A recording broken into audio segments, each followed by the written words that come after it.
Parenting Coaching, 1 Minute Parenting. We've been talking about the difference between a fixed and a growth mindset, and today I wanted to focus a little bit on the power that we can have in influencing our kids. Carol Dweck, out of Stanford University, did an experiment with fifth graders where she gave them all a nonverbal IQ test.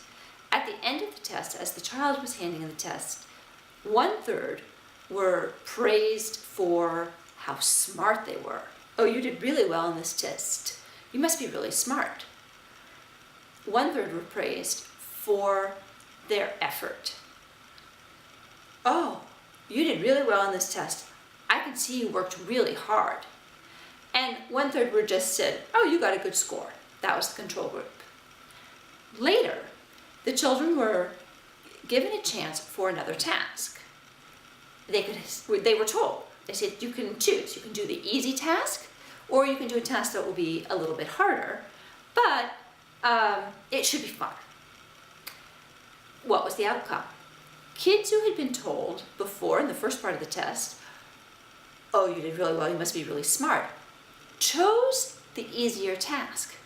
Kids who had been told, you did well, you must have worked really hard, chose the more difficult task.